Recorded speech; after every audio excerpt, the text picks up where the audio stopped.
Ah! Ah! Ah! Fuck!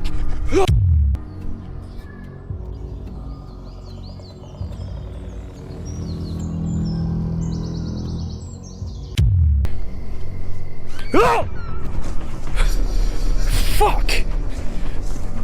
Oh. Wait, what is that? What was that?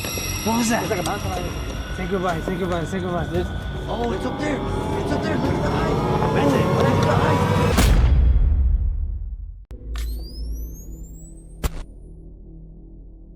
Stealth Camp Sweethearts follows Ashley and Michael as they spend the night in unusual hidden locations. This time, they choose an abandoned cabin more than 175 years old, where previous visits have already produced strange noises. Ashley and Michael arrive before dark and introduce the old property. The cabin sits beside thick woods, with broken windows and several rooms still accessible. Ashley and Michael with Stealth Camp Sweetheart. Yep, tonight we're going to try to camp in this old cabin. It's old, 100 and something. The door says over 175 years old, but it's older than that. Yeah, and there's a little weird, cool backstory to it. I might tell you later. Yeah. But we are here. There was no place to park around here, so we got our car like right there. And there's somebody that lives across the road, so Yeah. we're hoping when it gets dark, nobody will see our car. Our bright white car. Yeah, so we got it kind of parked back here, but from that angle, they might can see us until dark. Almost immediately, they mention hearing noises from somewhere beyond the building. Inside, they choose the room where they plan to sleep. An old rocking chair, narrow staircase, and damaged doors give the place an unsettling atmosphere. This looks like a little newer on here, but yeah, this is probably gonna be where we sleep. We got some more Christmas stuff. Look at the hands on the wall. That is freaking creepy. That is creepy. Like, who did that? Was it you? It wasn't me. Yeah, there's two windows. We might have to be careful with the lights, but we might. And yes, I wonder if the rocking chair still rocks. Yeah. Looks like it's still in good condition. and I got a cage that Ashley probably gonna put me in tonight. Yeah, that's where you're sleeping tonight. An old breaker box. Because of bugs and animals, they decide to put their tent inside rather than sleep directly on the floor. Darkness arrives much faster than expected as rain begins falling outside. Starting to rain.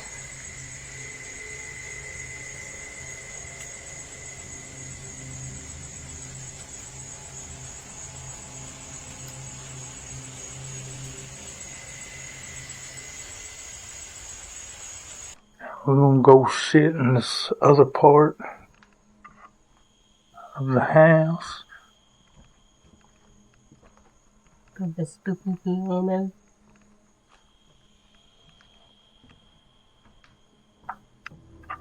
It is dark in here. They move into the piano room and prepare for the night, joking that hearing the old piano play by itself would be enough to send them running. While sitting inside, both suddenly hear something.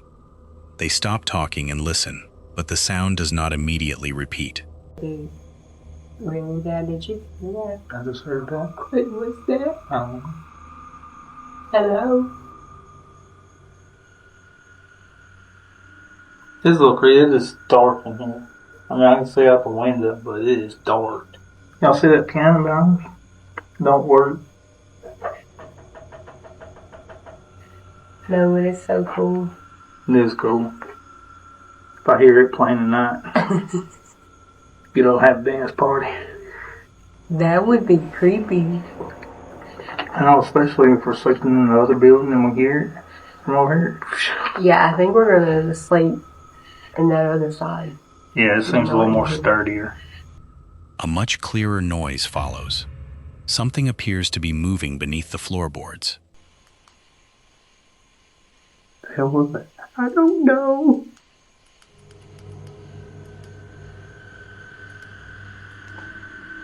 There's an animal. Where? I don't know, but I can hear it. Oh shit.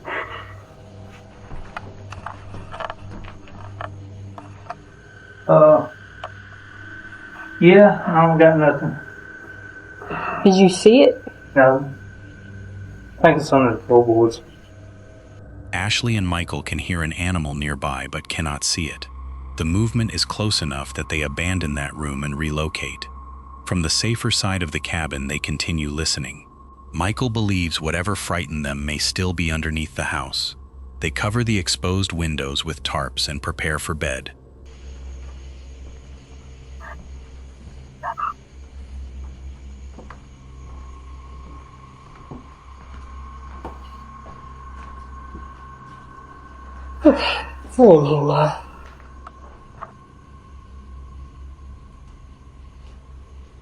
Think I'm about to get the tarps and cover those windows over there.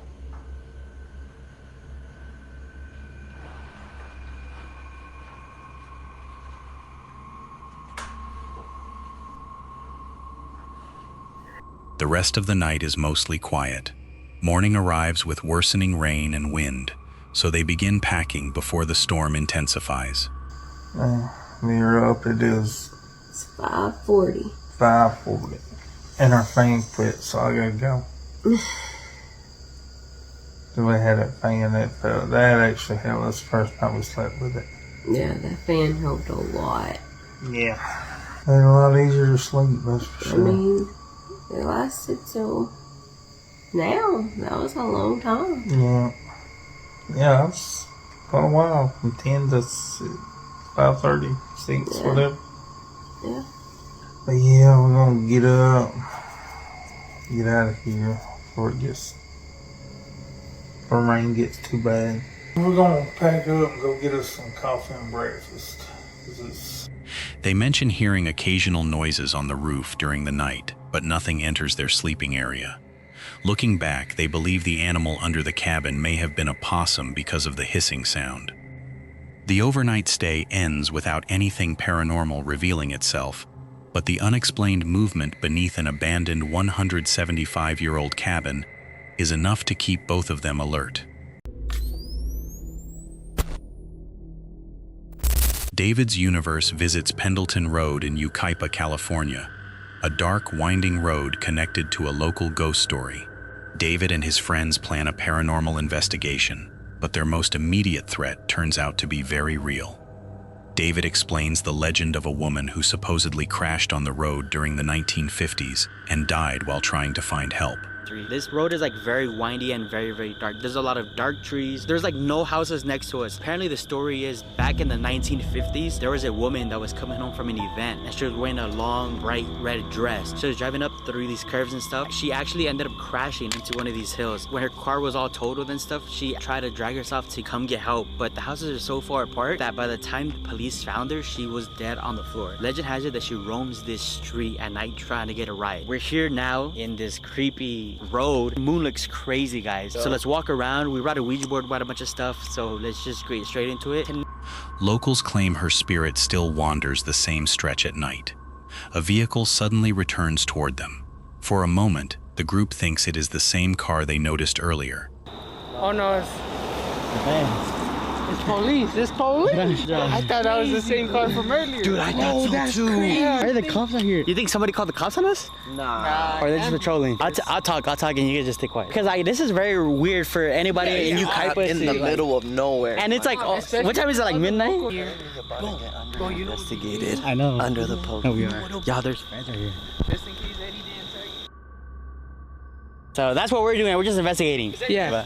Yeah. Yeah. When I came down, I was like, what are those guys are doing? Those are some paranormal investigators, like. All right, well, whatever, just be careful. Like I said, there's other lights, a bunch of lights on this road. Yeah. Car. But it turns out to be police. After explaining their investigation, the officers allow them to continue. Later, their paranormal session appears to produce the name Laura. Their responses suggest a female presence is nearby and watching them. Then the group hears something behind them. 1, 2, 3. Trapped here. Oh my gosh, she's trapped here. Are you trapped here on this road? The Ouija board moving. I wasn't even asking. Are you the lady in red? Yes. What is your name? L? Look, it's A? spiking. It's Look at this, spiking. Yeah. Oh my god. U? R? A. Laura, just like she said in the spirit box. Can you give us a sign if you're here? Can you make a noise or throw a rock at us?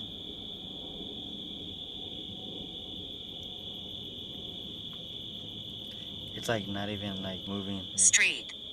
Street. She's on the street. Are you on the street? Yes.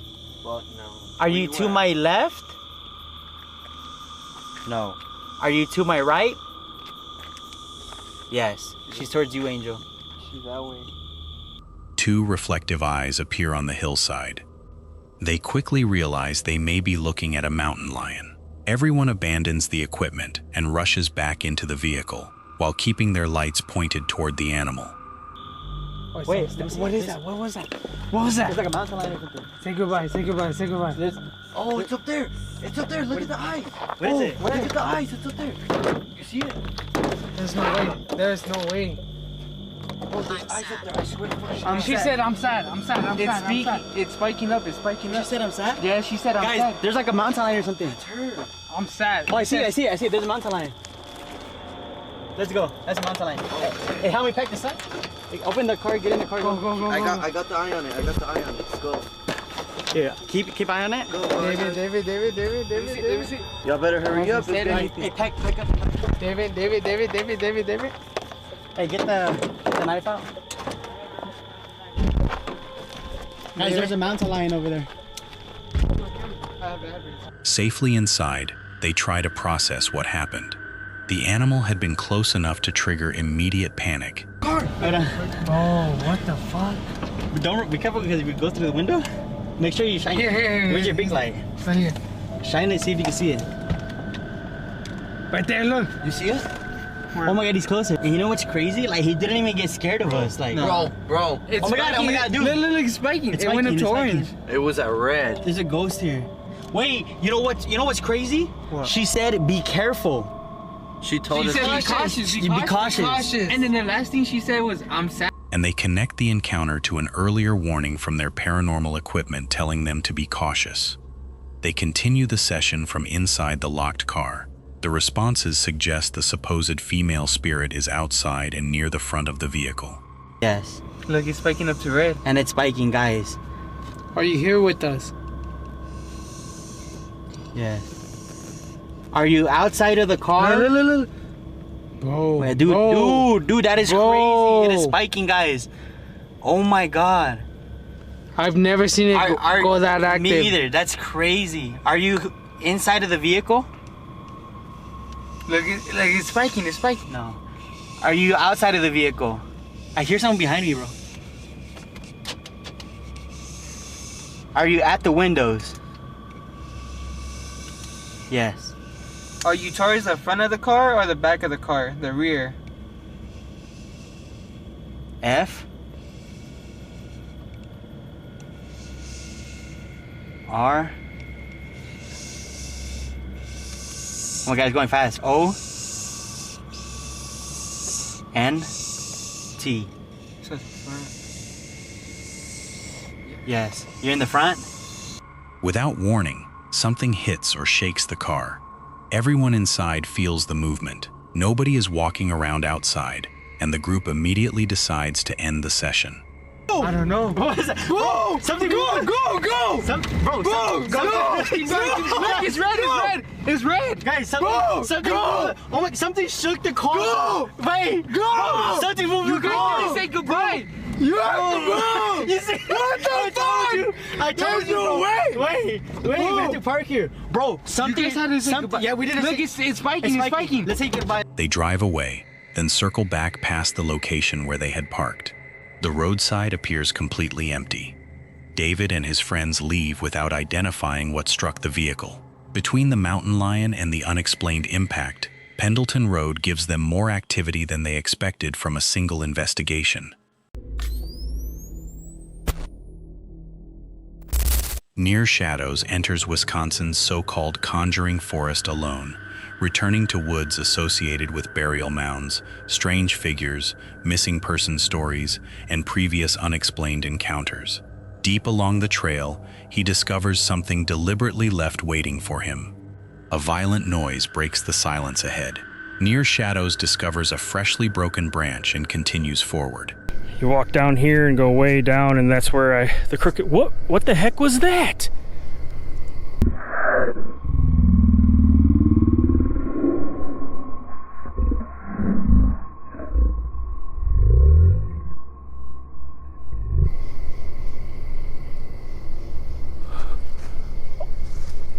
What is it?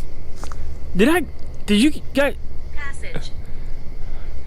That looked like a little fairy. I have never stressed the idea of the fae, but the last time I came out here, it flew across, landed on the tree, and it scurried up really quick. It had like little wings, and it was like, whoosh, bam, whoosh. I've never seen anything like that. I don't know, did I catch something on the camera? If I did, please let me know.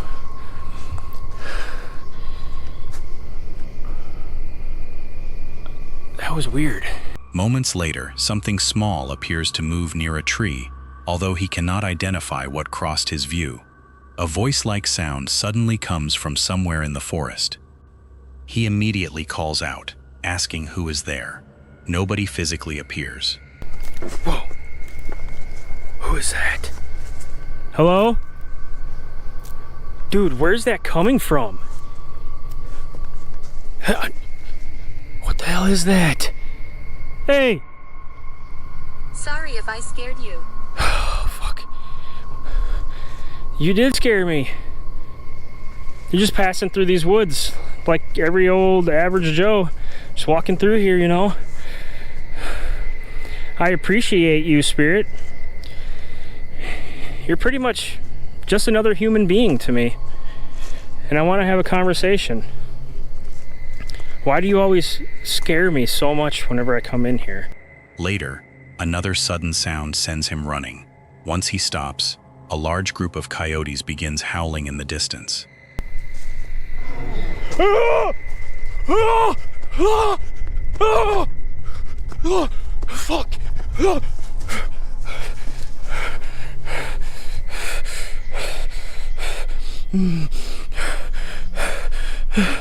What the fuck was that? Fuck. Oh my god. Am I on the trail? Where the fuck am I? Oh my god, guys, what was that? I can see my breath. It's getting cold here in Wisconsin. Actually, it's still like 60 degrees out. I shouldn't see my breath. Yeah, you are affecting me.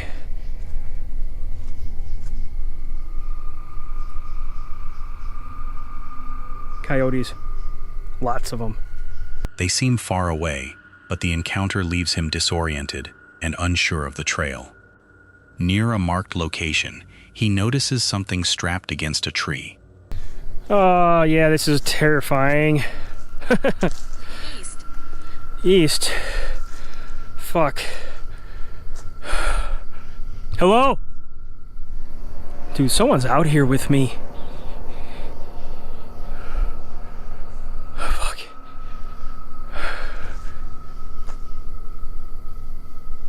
Fuck. Oh my god, look at this, guys. Look at this doll. Ah! Ah! Oh! Smoke. What the fuck is that?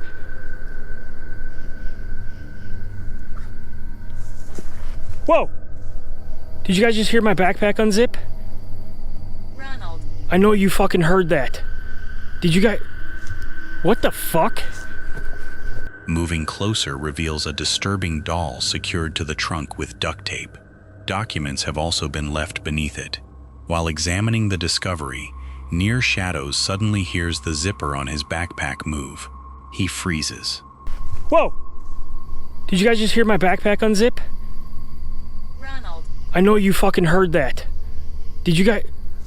What the fuck? There's so much going on right now.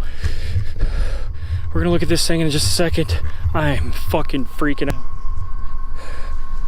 The backpack is on him, yet the sound is clear enough that he repeatedly checks whether something opened it. The documents describe the doll like evidence from an old case. One note claims that it moves when nobody is watching. What's this? Let me look at this one. Oh, that's the doll. What the hell? 1944, 11 of 03, so November 3rd of 94, 2:16 a.m. She moves when you're not looking.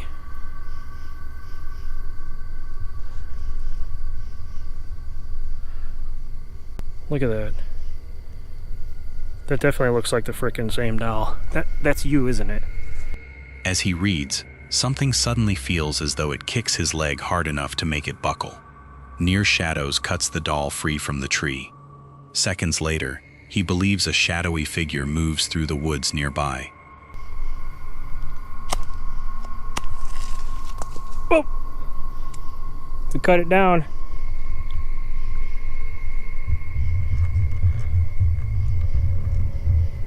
I don't know if this thing's haunted, but it is really creepy. It is creeping me out. 100% creeping me out. I did something bad. What did you do?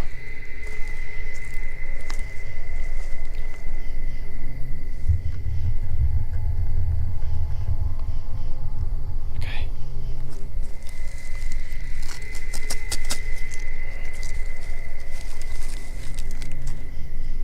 Look at this thing. Ah! Ah! Where's my flashlight? He places paranormal equipment beside the doll. The REM pod begins reacting repeatedly and far more aggressively than he expects. When he specifically asks whether an inhuman presence is attached to the doll, the equipment activates again. Near Shadows eventually decides to take the doll home for further investigation. Whether the responses were paranormal remains impossible to prove, but he leaves the forest carrying the same object that someone mysteriously strapped to a tree deep inside it. Strayed Explorer returns to Cannock Chase for another solo overnight investigation. He plans to camp beside the water, cook dinner, and investigate the surrounding woods. Before darkness even arrives, however, a woman's voice begins echoing from somewhere nearby. While setting up camp, he hears what sounds like people arguing in the woods. The shouting repeatedly stops and starts. I don't understand how they could be making so much noise, shouting, and then just nothing. My hat, my head. There's only 2 in there. I keep blowing them out. I want to light this fire, but then if there's people right there, it's going to give my location away. I think I'm just going to carry on cutting some wood. I've cut this little bit so far. I was just breaking up some of these, and then all that was kicking off. What bothers him is that he can only hear one person, a woman or possibly a younger voice, despite the conversation sounding like an argument. What is this video turning into?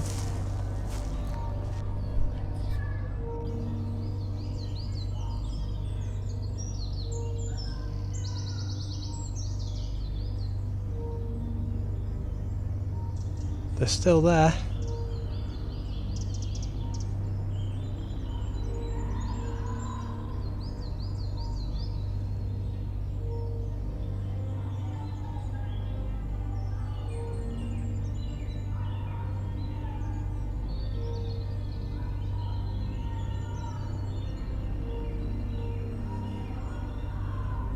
Shame that car's going past.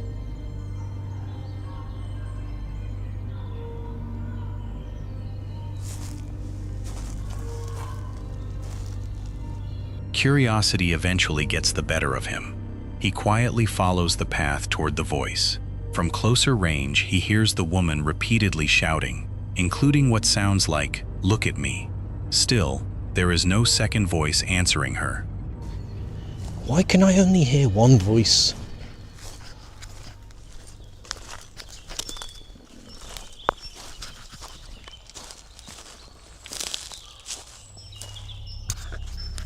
One sec.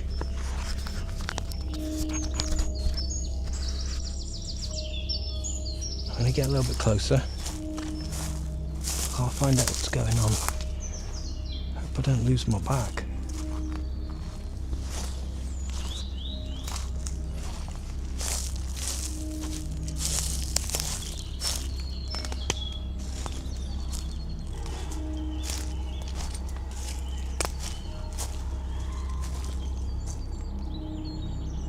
The woman continues yelling somewhere among the trees. Strayed Explorer cannot decide whether she is arguing with somebody he simply cannot hear or wandering through the woods alone. Eventually, everything goes silent. Someone going mental on their own.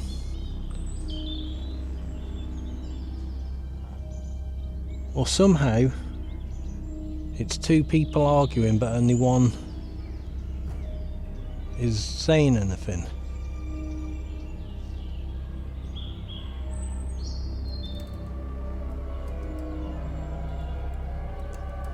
I can't make out what she's saying.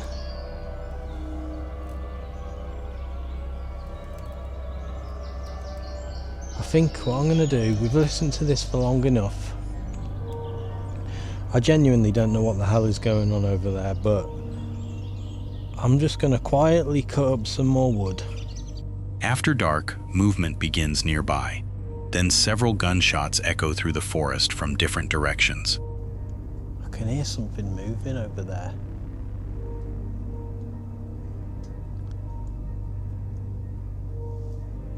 Right, I'm gonna cook. I'm just gonna do it.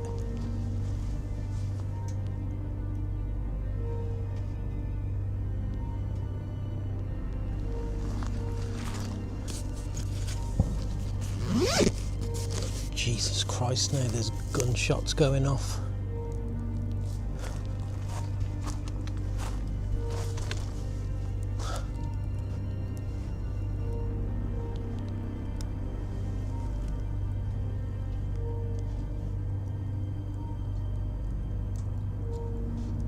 Already unsettled by the mysterious woman, he becomes increasingly uncomfortable staying at camp. The woman's voice seems to move closer. While he cooks, his paranormal device produces several phrases, eventually displaying "he's coming," followed by "run." Right, I'll give that just a couple more minutes and then we'll throw the stir fry in.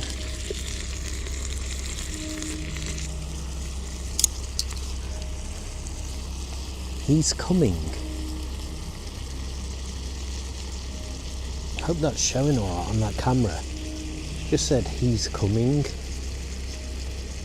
Sky, he's coming. Who's coming?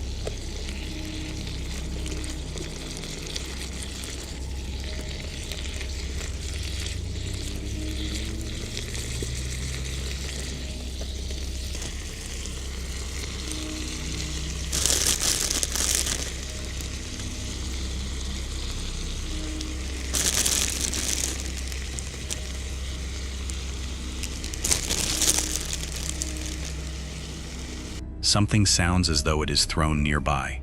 Movement continues around camp while the woman's voice remains somewhere in the forest. Strayed Explorer eats quickly and prepares to leave. Sounded like something got thrown. Find me. Find me.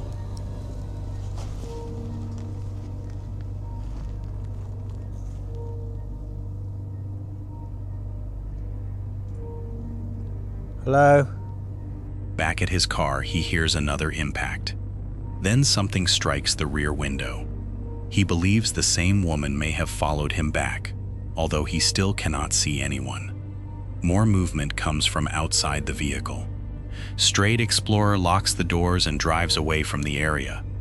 He never discovers who the woman was or why she spent hours apparently shouting alone in the woods. Whatever the explanation, he decides staying long enough to meet her is not worth the risk. Shahzad Chad returns with another investigator to an old Revolutionary War encampment hidden inside the woods. During Chad's previous visit, a viewer spotted what appeared to be a shadowy person standing between the trees, so this time they return after dark to investigate more carefully. Chad explains the previous footage while they enter the site. A subscriber freeze-framed what looked like a large shadow figure watching him from the woods. The subscribers pointed out a shadow figure on his way back, so yeah, right up this trail here. yeah, it's actually the trail right next to us on his way back. So when I was coming down this trail over here, I walked through the whole park, and when I got right over here, there's like, somebody showed me just like they freeze-framed a shadow man like in the woods just standing there. He looked pretty big too from the picture. Yeah, so maybe I'll maybe if he sends me that picture or something, I'll show you guys. I was wondering if these piles of rocks had any meaning to them, if, you know, like the Blair Witch. But probably not, I don't know. But let me know if maybe these are buried soldiers. He hopes to revisit the same area and determine whether anything unusual happens again. While walking between the remains of old soldier huts, Chad suddenly hears footsteps directly behind him. I just heard somebody walking right behind me. I just heard like footsteps right behind me. You were on the grass, right?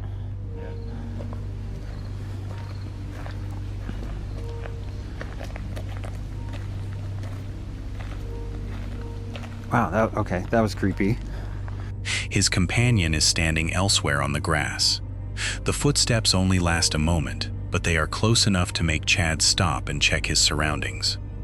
Chad recalls hearing what sounded like an old musket during his previous visit. Moments later, he thinks he sees somebody standing farther back in the trees. Did you say that they used to hear like a musket being fired out here? Last time I was here, I heard it. Really? Yeah.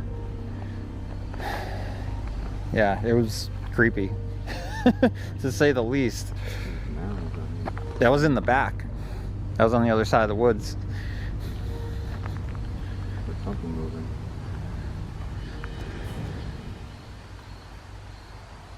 Hello?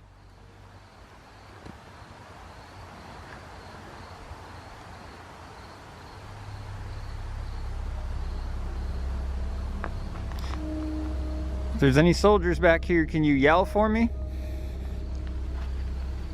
Can you cry for help? Scream for help if you need it. What the hell?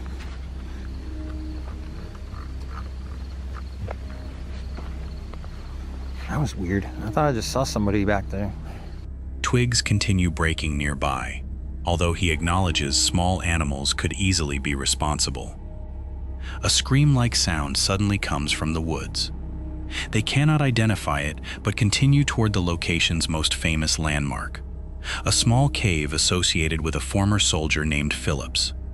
Local legend claims Phillips returned after the war and lived alone inside the cave. For the war to live in this cave, he led the life of lonely hermit, including liberating an occasional chicken or produce from local farmers. Oh, this is cool. Oh man. Don't fall over the side, be careful. Yeah, so guys, this is the cave right here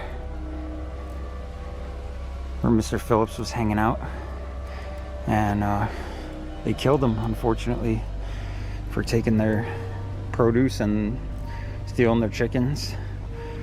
And they say that this cave supposedly is haunted. So we're gonna try and find out. I'll show you a little bit of the rest of it. It's just... After repeatedly stealing food from nearby farmers, he was supposedly killed by members of the community. The investigators decide to conduct a session inside the place where he reportedly lived. While asking how Phillips died, something knocks against a tree in the distance. Their device then produces the words crops and farmers, details that closely match the story they had just been discussing. Something knocking on one of the trees back there. Look at this guy. He's hopping towards us. Yeah? Yeah, he's right here. I don't see him. Right there. You don't see him right next to the rock? Oh, there he goes. Oh. I just don't want to step on him. Yeah, I mean, he's trying to step on me. I'm already slipping and fall. Oh! Come on, man. Come on, man. Come on, man. There he goes. Hopping away.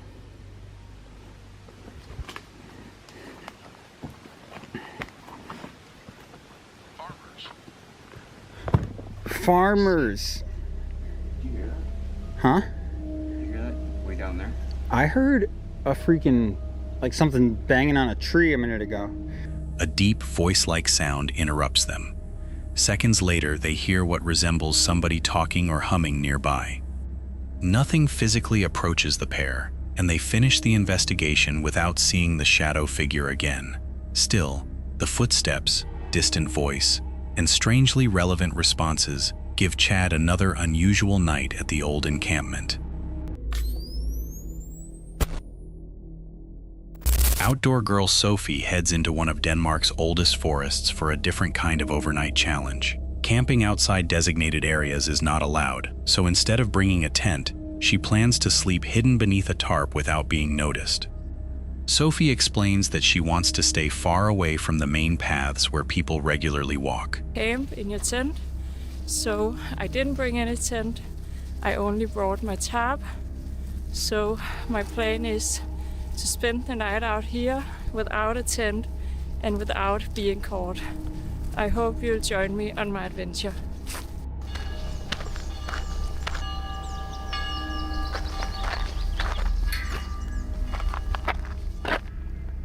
The forest also contains recently released cattle, and she knows the animals are large enough that she wants to give them plenty of space. She leaves the trail and searches for a concealed campsite. Eventually, Sophie finds a small clearing surrounded by vegetation. I think I'm gonna go with this area here. It looks really beautiful. We have the road up here where I was walking. So this is where most of the people are walking by. But I'm thinking if I hide a bit behind these birch trees, I can't be seen from up there. And we even have a tiny lake down here. Don't know if you can see it, but I feel this place is just perfect. Very idyllic. Now I just need to find 2 good trees to put up my tarp.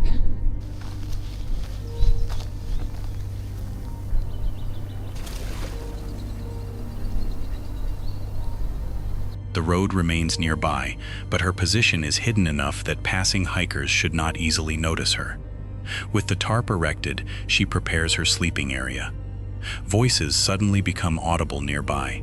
Scare off the animals, I'm pretty sure, so that they don't run on to the tracks.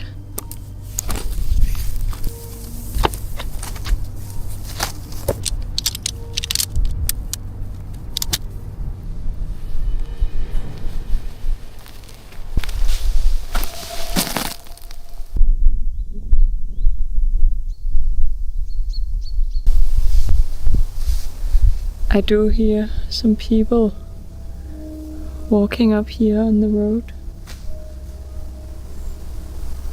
Oh, now I actually see them. They're kind of walking down here.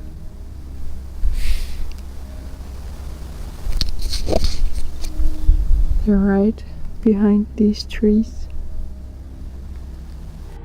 Sophie looks toward the path and eventually spots people walking through the forest.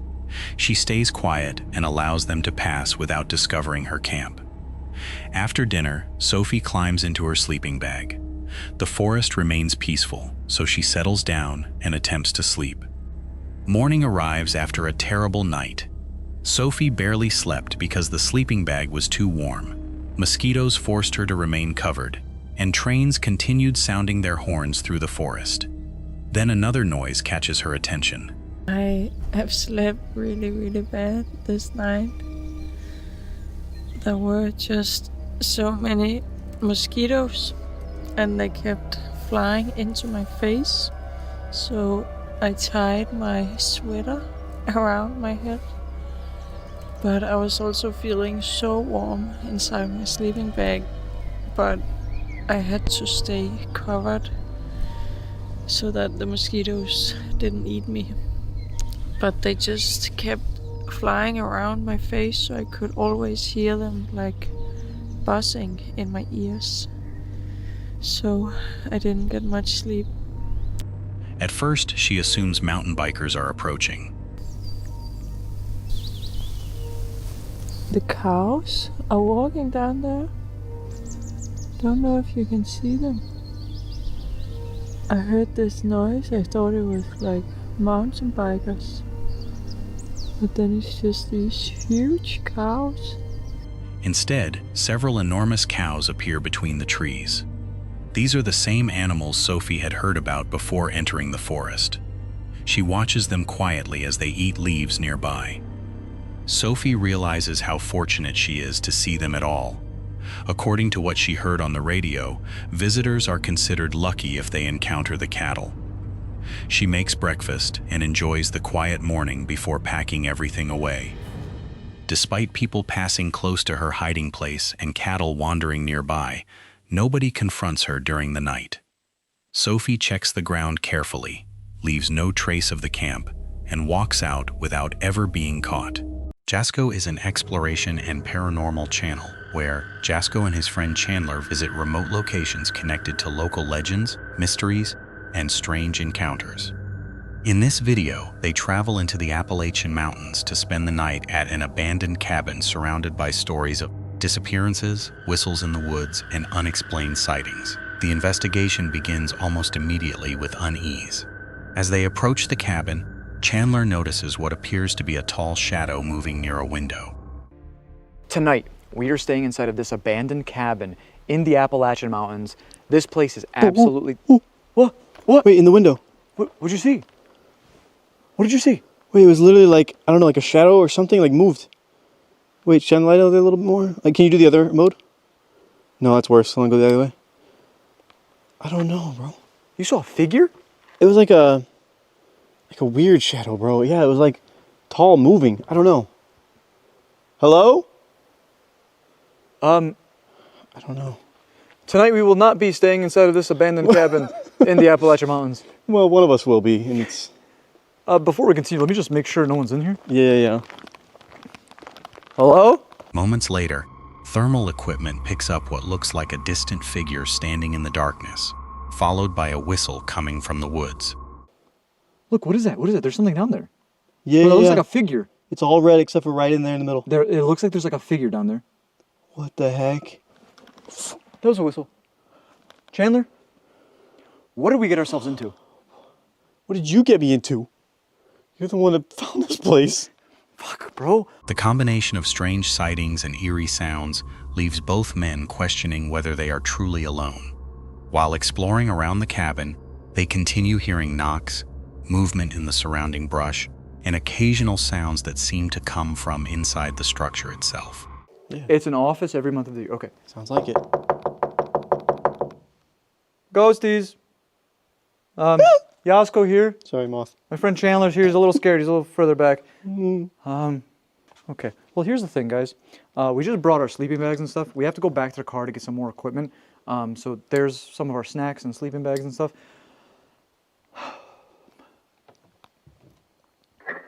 5.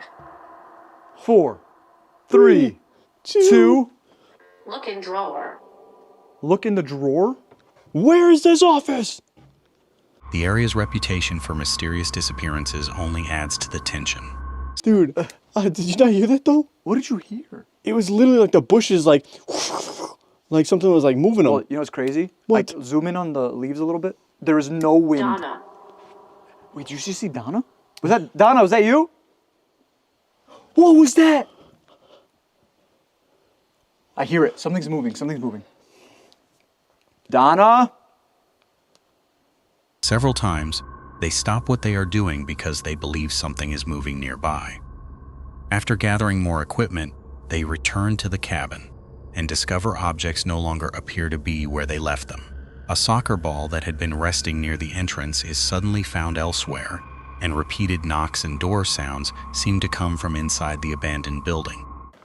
Kind of like a mini ghost town, you know? Wait, Chandler. What? Is that the ball right there? Yeah. Wait, we brought a soccer ball. It was by the door. Oh yeah, it was. Because it was in between the two red sleeping bags. Look at the tree. There's no wind. Literally no wind at all. Well, maybe there's a good explanation. Maybe the bears. Maybe there's a good explanation. Okay. Oh. Wait, I just heard like a tap or something on the wood. Yeah, I heard a it. knock. Is someone over there? Because I mean, it's kind of abandoned, so like. Yeah. There literally could be someone in there. Like a squatter or something? Yeah, right. I don't know. Stay right there. Hello? Chandler also reports seeing a tall human-shaped figure moving through the darkness beyond the cabin. Is anyone in there? What? That was either a door closed or something's in there. Something or someone is in this cabin, Chandler. Well, what do you want to do? I mean, we gotta get our stuff. I know. At the very least, we gotta get our stuff. Well, if it's someone, they probably would have taken our stuff. I don't really know. Okay. Celine. Celine. We got a name. Hello, Celine. What if Celine just walks out right now? She's like, what? Hey, Celine. Jazz here. Techniques. Let's introduce ourselves. My name's Yasko. I'm Chandler. We are going to be spending the night here. We were hoping to spend the night inside of this cabin, if that's okay with you. If that's okay with you. Chandler. Okay, no, this is actually a problem right now. What? When we came here earlier, that back door was closed. Share my message. That back door was closed. This front one was open. Oh, wait, there was another on the other side too, so maybe we should check that one too. I don't know. But maybe that's the noise we heard too. Yeah, probably. So there's a very good chance someone or something is here. Well, I'm not a fan of that. No. If you're here, we're coming in peace. Later, they follow a trail leading away from the cabin toward a river. Throughout the hike, they hear whistles, distant voices, unexplained movement in the trees, and what they believe may be figures watching them from the darkness. And if you want to continue communicating with us, continue sharing your story, please come forward and do so. What? You see something? Come here. There's something down there. Look, on those rocks, right? I don't want to see it. You see it? Oh yeah, I do see it. What is that? I don't know. John, what is that?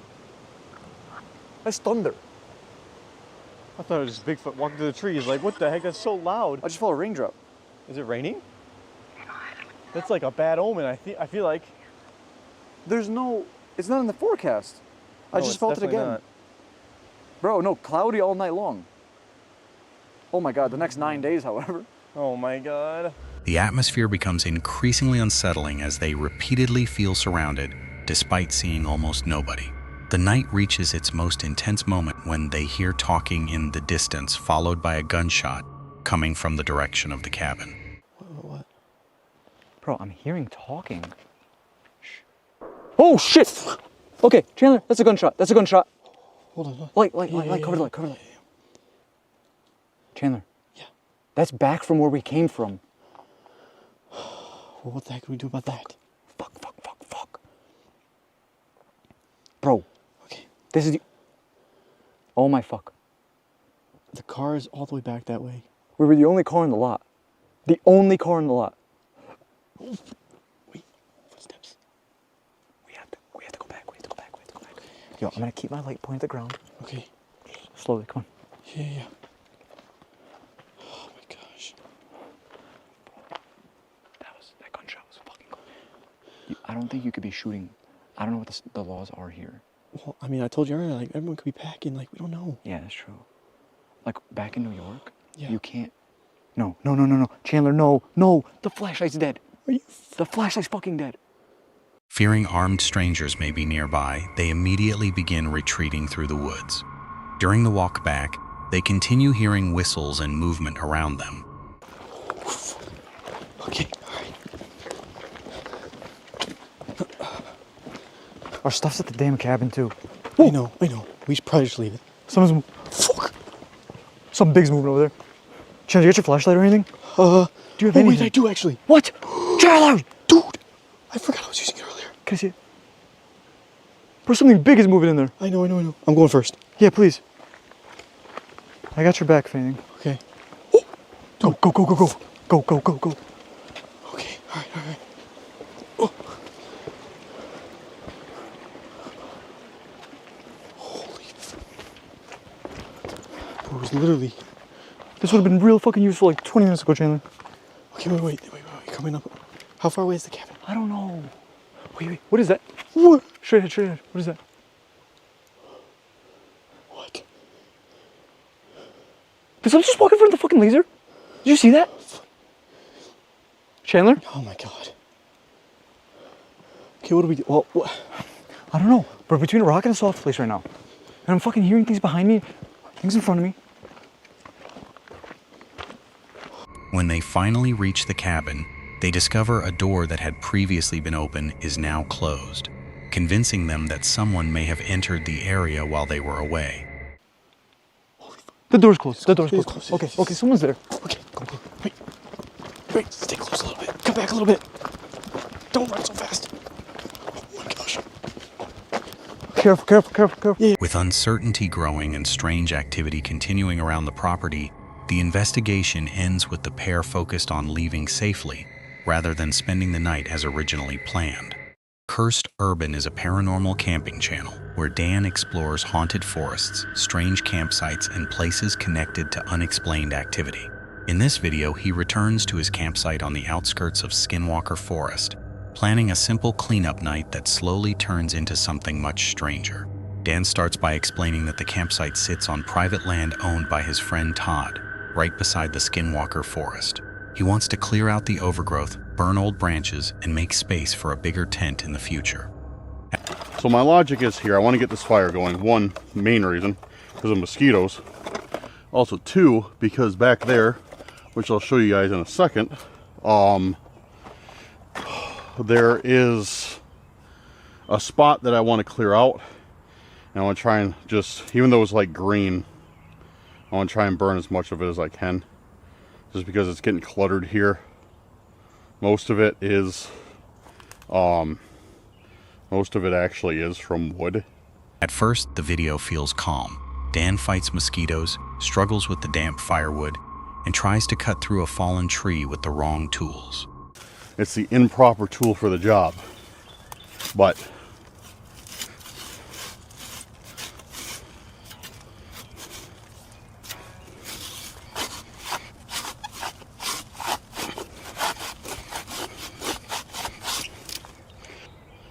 it's a start.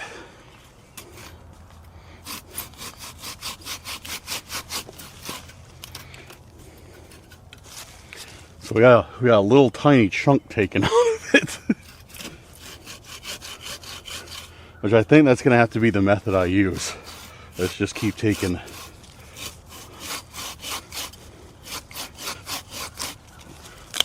chunks like that out of it. After realizing the job is too much without a chainsaw, he shifts to clearing smaller branches and slowly gets the fire going. As night begins to fall, the mood changes, and finishes the campsite work and sets up his tent near the fire. Oh, am I going to do this? Just zero air. Get around. Oh, there we go. There we go. Right. Oh, oops. I have to put it off. Inside coils. Sit there through. Give me back. Chair. On top of it.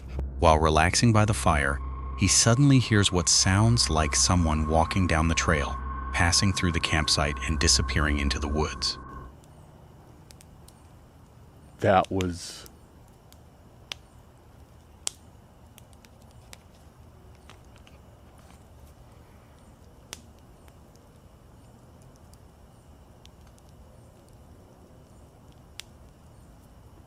That was really weird. So there's a trail that comes back here from the property.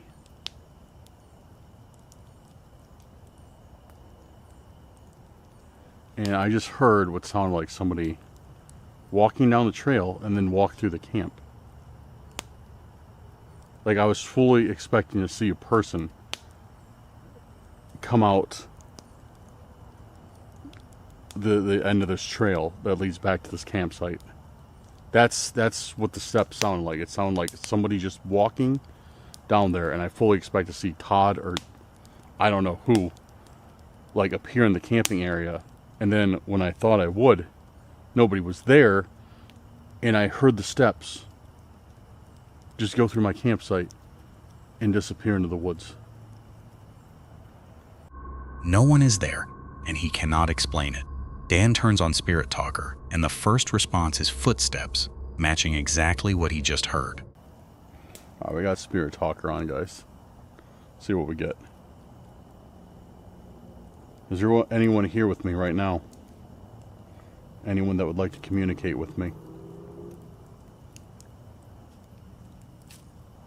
Footsteps. Yo, you gotta be kidding me. You gotta be kidding me. There is no way. There is no way. There's literally no way. Did you guys hear that? What I got? For the first response. After hearing footsteps. Spirit Talker said footsteps. Very first one. As I heard that walk. As I heard it walk. I didn't even have Spirit Talker open or anything when I heard that. The app then gives strange replies like I was sick, help me, and stay here. Who was that I heard? Was that you? Walk through my campsite? You're more than welcome to come here. In fact, I'd love to have you here if you'd like to, if you want to communicate a little bit. Help me. Help me. It said help me. How can I help you?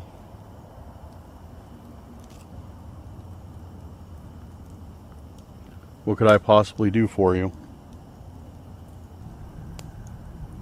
Stay here. Stay here, it says. Soon after, a scream comes from the forest. Oh!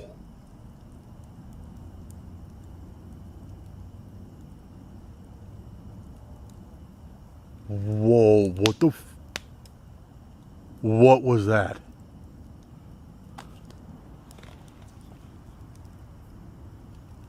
Hello? Dude, that sounded like somebody... Henry, that sounded like somebody screaming over there. Like, pretty close, too. Yo. I think last time I was here, I heard a scream as well. It was weird that we hear that right after it says, stay here. More responses mention Henry. He shouts, a man here, and Abigail, making Dan wonder if the voice belongs to someone connected to the land. Later, just as he prepares to sleep, the same scream returns, sounding close to camp. Dan ends the night unsettled, but he sleeps through until morning and says the footsteps and screams were the strangest parts of the entire trip. Exploring with Bear and Fear fanatics are paranormal investigation channels that explore reportedly haunted locations and document strange experiences throughout the night. In this video, they spend the entire night inside the infamous Broadwell Funeral Home, a location said to be haunted by 2 little girls and several aggressive entities, including a spirit known as Carl. The investigation begins with the owner explaining why he believes the building is haunted. As far as we know, there was 3 people that actually died in the house. I don't know what the activity level was before, right? But I do know that as we have worked on the house, it has gotten worse. So I was upstairs cleaning. All of a sudden, 2 dogs got up. They ran to the top of the stairs. And I thought, what's going on with them? Because when the wife left, I knew I locked the doors. there, and they're both standing there looking down the steps, and their tails are wagging and their butts are shaking. You know how they are, just all happy. And I could not get them away from the stairs.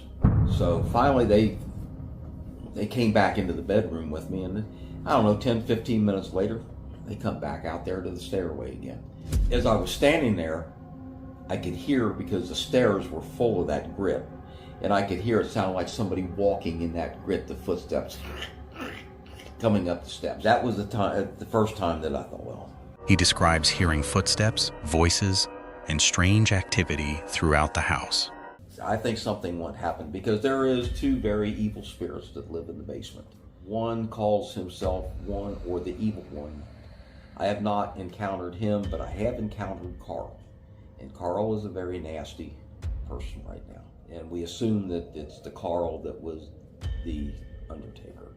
I hear footsteps, I hear talking, you know, I hear, all the time I hear voices. When I was working in the kitchen one day, I was putting up the drop for the cabinets. And the whole time I was in there working, all day long, just back and forth, pacing footsteps up and down that hallway. Like, you know, will you hurry up and get out of here? You're bothering me. That's pretty creepy. You know, we were going to move into the house after we found out how haunted the place was.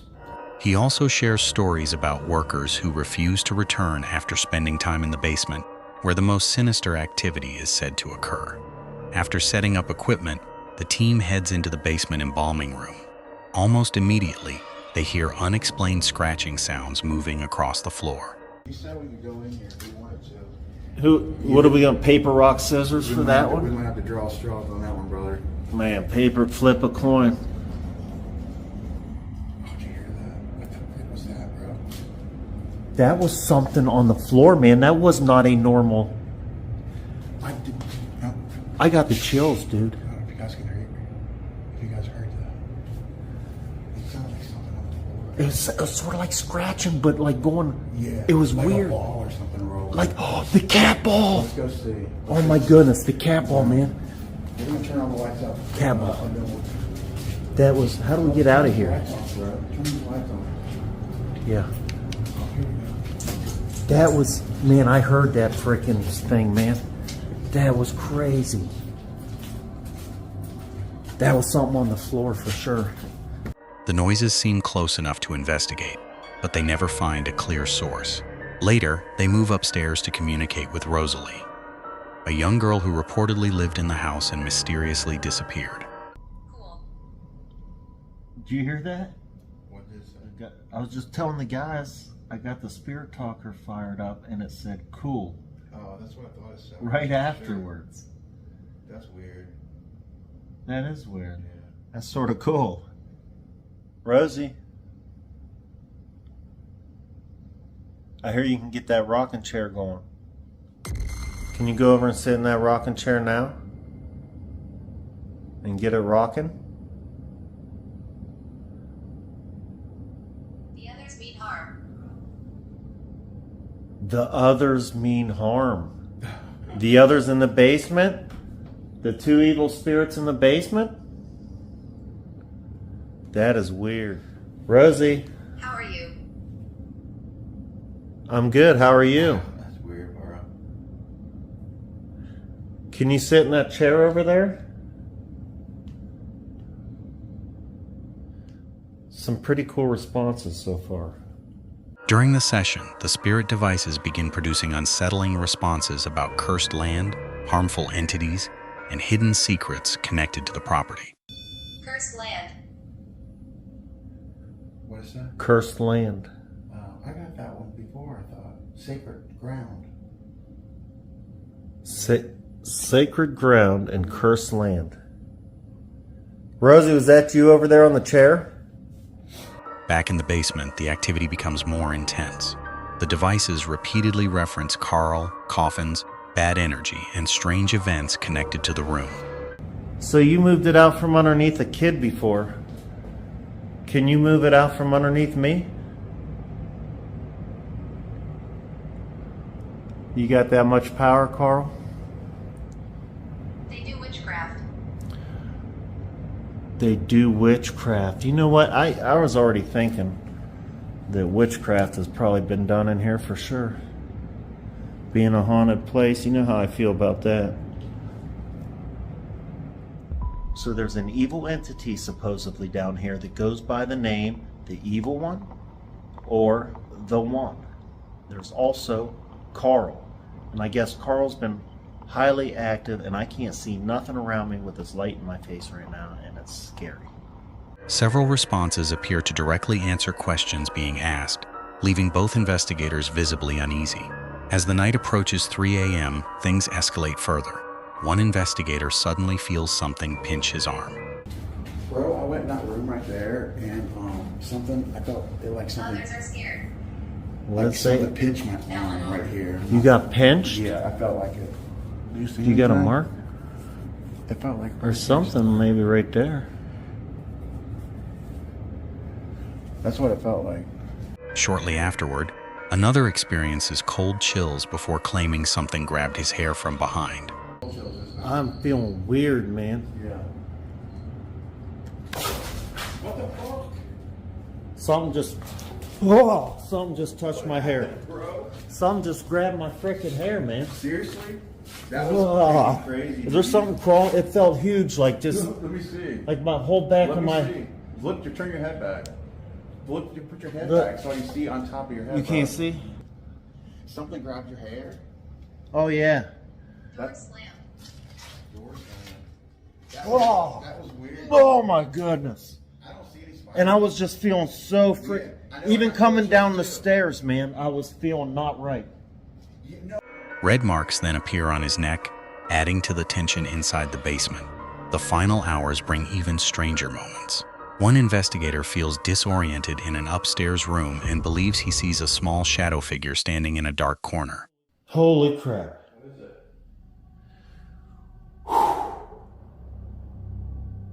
Man, my hairs are standing straight. Something just happened to me in this corner. I don't even know how to explain it. I was just coming and looking. I don't even want to step there again. What in the heck? Scottish. Something weird just happened here. Soon after, the name Carl unexpectedly comes through a spirit device while they discuss the basement activity. By sunrise, both investigators agree that Broadwell Funeral Home is one of the most active locations they have ever explored. Rugged Road Explorers is an adventure channel focused on remote backcountry exploration, old ruins, and hidden places most people never reach. In this video, he heads into a remote Utah canyon after spotting possible ancient cliff dwellings from above. The hike begins near his truck camper, far off the main trail. Hey, Rugged Road Explorers, how you guys doing today? So I am out in a new area. You can see my truck campers there behind me. I found this canyon that was pretty much off the beaten trail, and I just kind of followed cow trails to get here and kind of had to beat the bush, kind of beat up my camper a little bit, but it was worth getting out here. I found a beautiful place on the Slick Rock to camp.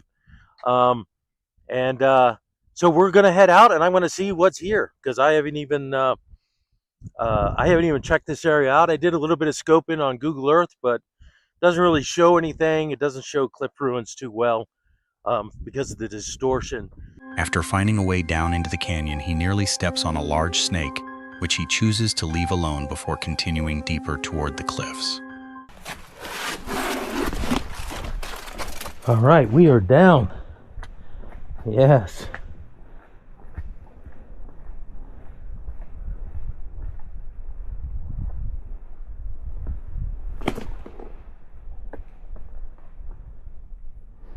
We're gonna head back. We're gonna head this way. Once below, he reaches the first dwelling built along a steep rock face. The drop beside it is massive, and the structure appears partly collapsed, but small details still remain, including a square hole that may have been used for storage. So this is our first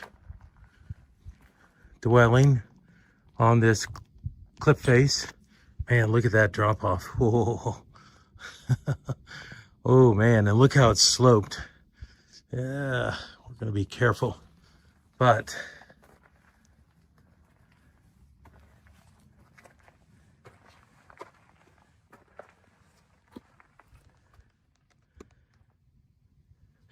I'm surprised they didn't build it up against the face of the cliff, but I guess they had their reason.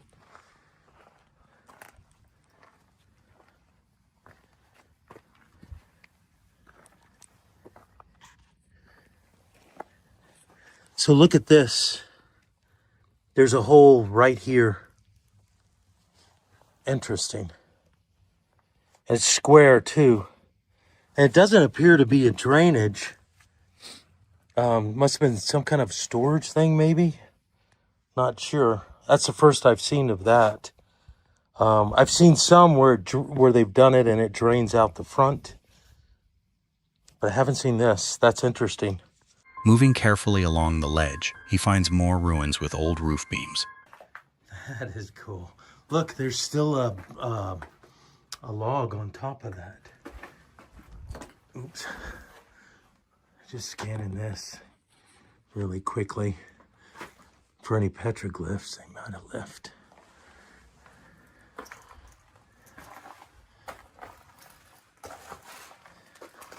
That's super cool. Stacked stones and smooth mudwork still holding together after centuries. Some rooms are badly damaged by falling rock, but others still show doorways, windows, and signs of how people once lived there. Farther along, the site becomes even more impressive. He discovers another structure with old logs, possible pottery, and a hidden route that may have been used to climb between levels. Yeah, you can see that's solid wall there. And yeah, look how they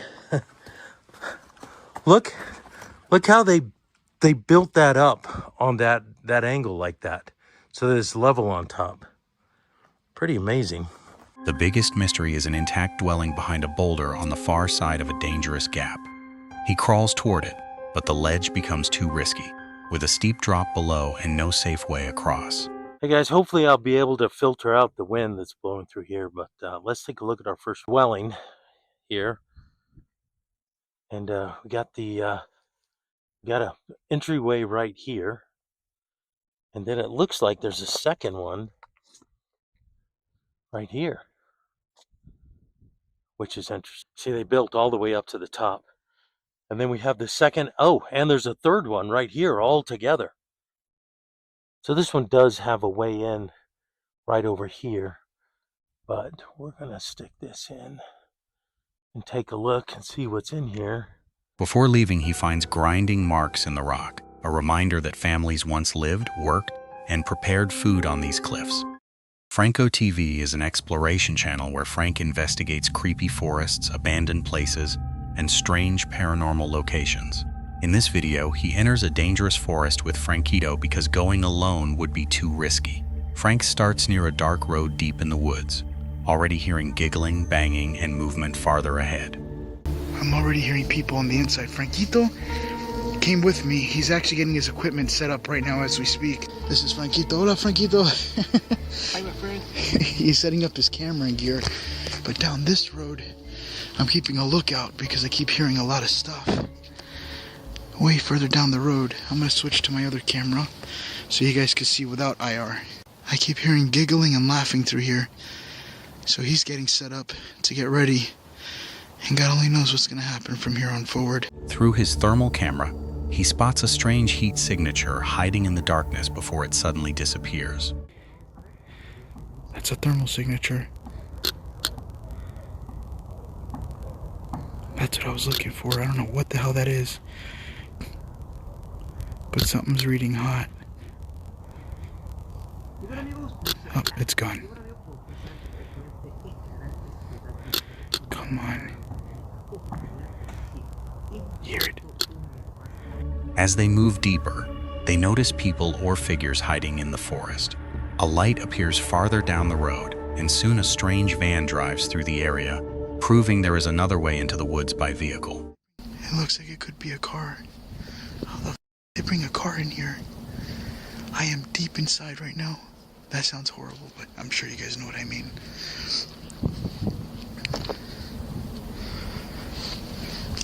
I think that's a car. It's a bright light.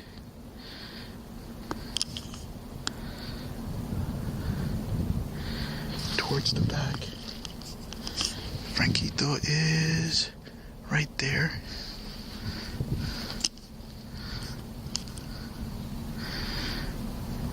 We're just waiting here because we want to go that way.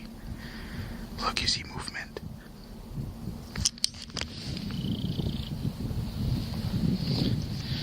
Here, I'm gonna turn on the light here, or color.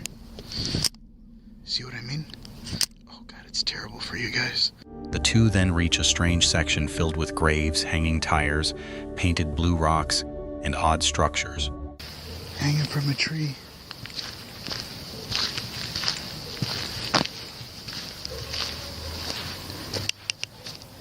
Has like a design on the inside. A K for Kira or Kiara. Could be another animal's pet cemetery. I don't know if you guys could hear that, but deep in there I can hear screaming again. Further into the forest. Godly, this place is huge.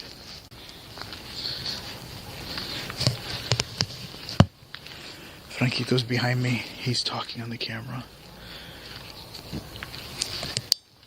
Frank hears whistles and distant screaming from deeper inside, which seems to be coming from the area known as the Dead Forest. See that? There's a light down there.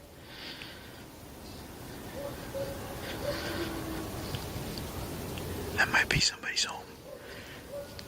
What the hell is that? I remember seeing this area the last time I came here. But it was during the daytime. There 100% is a light flickering further in the distance. I am going to avoid that because if there is a light, that means that there's people. The screams get louder as they approach. Frank explains that the Dead Forest is believed to be sacred and protected by spirits, and the closer they get, the more everything around them appears dead and burned. But something weird with this forest, especially with the whistling and the screaming that's coming that's very distant from here. I guess there's the cemetery area, and then it's the Dead Forest. What the hell was that?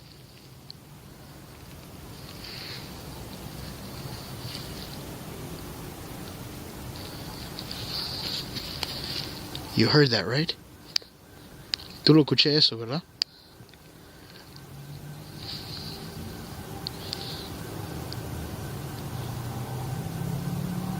I don't know if he heard me on the radio.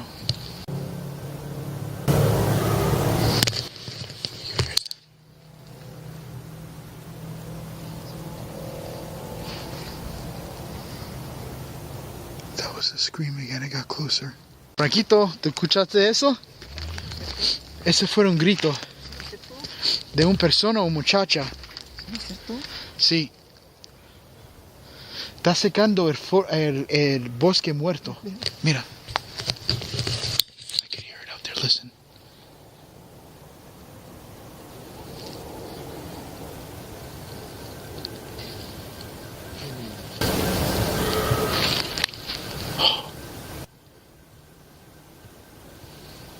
Once inside the edge of the Dead Forest, Franquito becomes uncomfortable and does not want to go farther.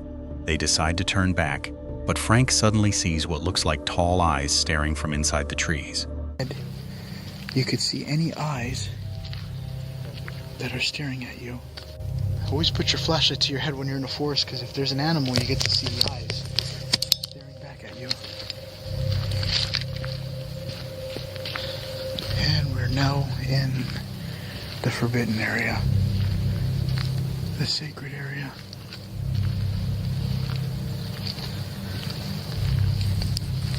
This place has a name to it too, man, the Dead Forest. The eyes appear again and again. Frank tries to zoom in while hearing branches crack and loud bangs nearby, but his camera battery starts dying at the worst possible moment. So I just seen the eyes again. Look, right there.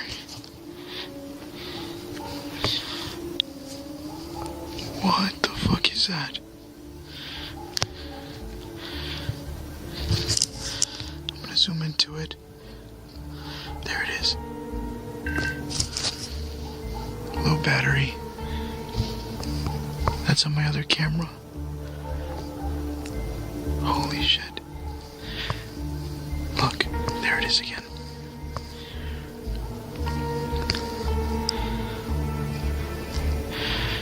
It's in the forest, just staring at me.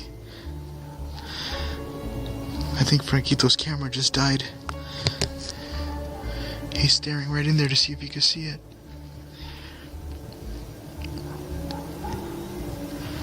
There it is right there.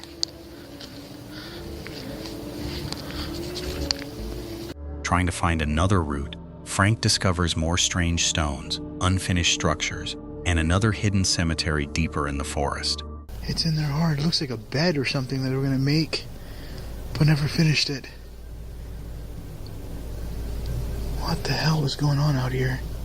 There's like structures everywhere, like something's building deep in here. By the end, he decides the place is both amazing and terrifying, but clearly too dangerous to push any farther. Rambling On is an Irish outdoor channel focused on solo camping, hiking, and honest mountain adventures. In this video, he heads into County Kerry for his first camp on this mountain, with sunset almost gone and bad weather already starting to build. I wouldn't fancy taking a tumble there now. It wouldn't be, it wouldn't be ideal. Oh lads, I didn't talk a whole lot on the way up there because I was just blown out of my arse. I'm down here in County Kerry in the southwest of Ireland today. This is my very first time on this mountain. It's meant to be a wind chill of -12 in the morning. Oh yes. He reaches the lake just before dark and quickly searches for anywhere dry enough to pitch the tent. The ground is soggy, uneven, and far from ideal, but he finds the best spot he can and gets set up before the light disappears. But it seems to be not too bad. It is a little bit soggy, but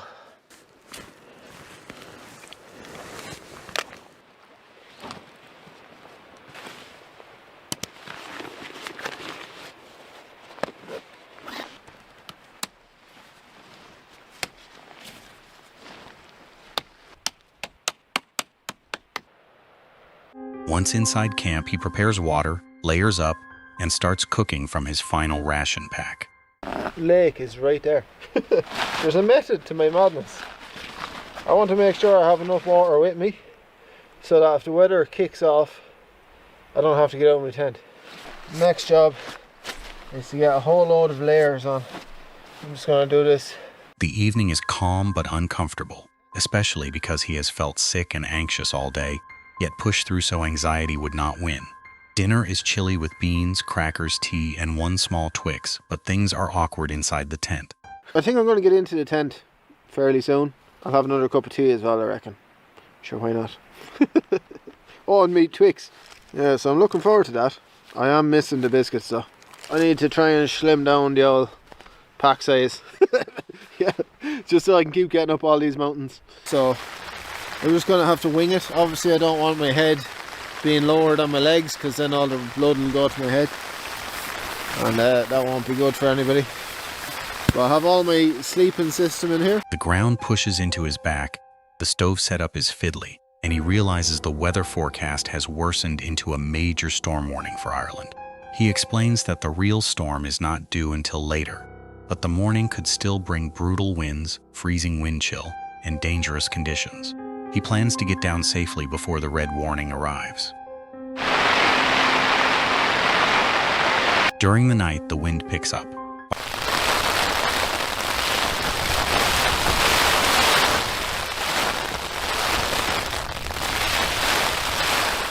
By early morning, he checks the forecast and sees 75-85 km/h winds, freezing temperatures, rain, and possible black ice.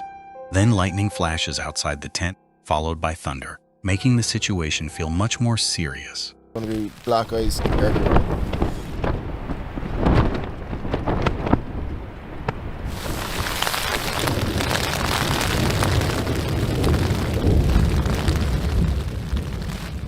No way. There's just this big flash of light. That's thunder and lightning. Oh, that wasn't in the forecast. Jeez. Right. Condensation reigns inside the tent while the weather worsens outside. He eats quick porridge, drinks tea, waits for daylight, and starts packing as soon as conditions ease slightly. By morning, everything is wet and freezing, but he leaves no trace, packs carefully and begins the slippery descent through cold wind and wet rock. Smithereens is an exploration channel focused on strange places, wilderness encounters, and unsettling moments caught during real investigations. In this video, the group visits a remote spiritual site surrounded by rock formations, caves, and old artifacts. The night begins in a wide meadow where they explain that the area is sacred and full of history. This place is super spiritual. A lot of different artifacts and things here, so we're going to be really cautious in what we say and do, but this should be a pretty crazy night. Almost immediately, they start finding small artifacts, including broken arrowheads and stone pieces scattered around the ground. That is. That's it. It's a bird point. It's a tiny one. And this is a broken one.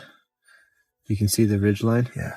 They climb up to a cave overlooking the landscape, taking in the view before moving toward another cave that is said to contain artifacts. We're currently on a cave that Ty showed us. It's really insane. We found bones inside, which was really weird. We were taking in this absolutely just gorgeous view here for a few minutes, but now it's time to go to a different cave that supposedly got artifacts and all sorts of things in it. So we're going to take a look at that. Yeah, Carl's talking about the bones right now that we're finding in there. Something about it's weird, guys. It's really weird. Inside, they find bones, and the mood quickly changes. The group wonders if the bones are human or animal, and the placement makes them uncomfortable. Is this a skinwalker cave? Now we're gonna start asking the question, why did Ty take us here? Yeah, what is their bones doing up in here, man? Yeah, Ty's the skinwalker. Dun, dun, dun. Yeah, you lured us in here for this. That's creepy, man. That's pretty creepy. It's specifically put there for sure. Somebody placed those things. Yeah, it's weird, just the little alcove. We found these bones in here, which is really bizarre. This is an old Native American cave, and Ty said these were not here, or at least he didn't notice them, so I don't know if I should be touching them, but it's really, really weird. It's almost, it makes me think of like an offering or something. Near the cave, they discover something even stranger. That's a scary thought. There's bones in the tree. There's a skull, a vertebrae, a pelvis.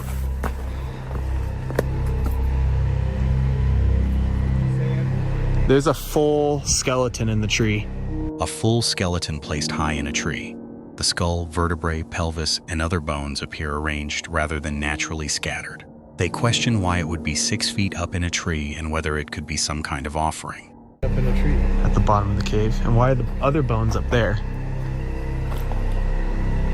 There's still like kind of meat on it, dude.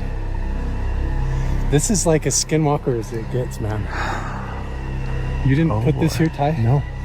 You didn't set this up for us? Nope. I wish I thought of it. Yeah, I swear. I wish I thought of it. That's creepy, man. That's really creepy. Later, they enter a soot-covered cave that appears to have once been used as a shelter. The ceiling is blackened from old fires, and pieces of grinding stones or plates are found on the ground.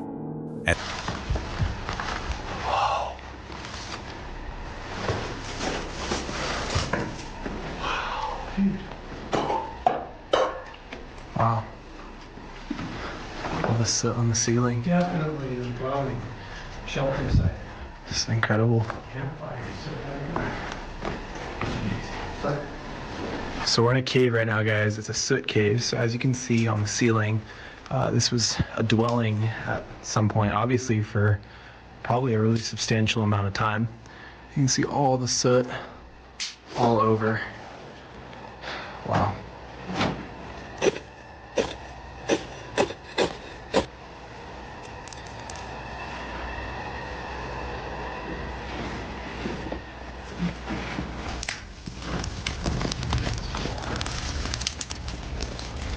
What a vibe.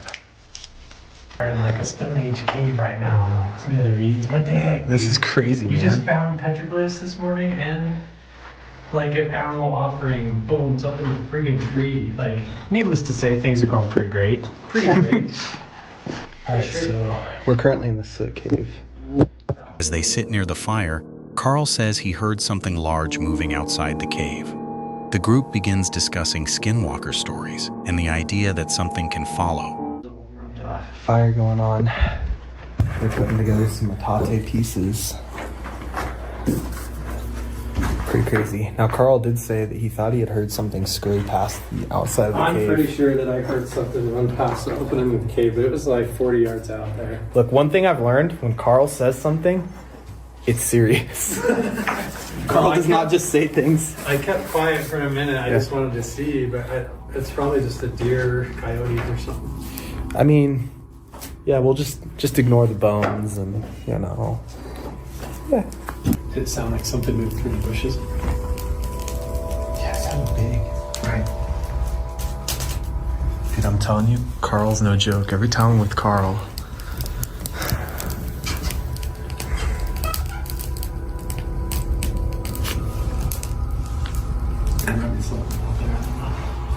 yeah, I heard something. Carl shares that after visiting Skinwalker Ranch, he experienced nightmares and strange activity at home. Eventually, the others walk away, and he stays alone in the meadow to see if anything reacts. Somewhere over that direction, there's their light. It kind of looks like eyes behind me. That's bizarre. All right, we're gonna ignore it. I kind of just wanted to stay in this meadow just for a minute by myself. I don't want to say make myself bait, but I don't know. I kind of want to take it in and like just be here alone for a minute and see what happens. So if anything happens, I'll obviously put it in the video. If nothing happens, well, yeah. See if we see anything on the mountainside.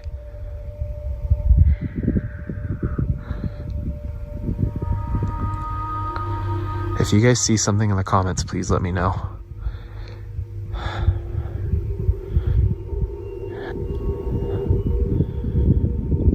I'm asking kindly, if you're here, can you make yourself known?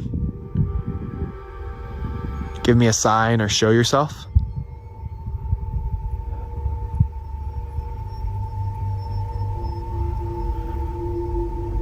I'm gonna have to play that back. I thought I saw eyes right there.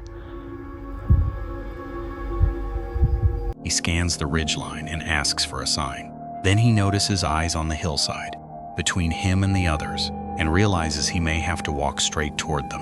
Welcome to The Woods UK is an outdoor camping and bushcraft channel focused on woodland survival, simple shelters, cooking outdoors, and nights spent deep in nature. In this video, he heads into the woods for a 24-hour low-profile shelter camp, planning to hunt his own dinner and keep the setup as minimal as possible. The trip begins with him carrying only a few cartridges, meaning his food for the night depends entirely on whether he can make a clean shot.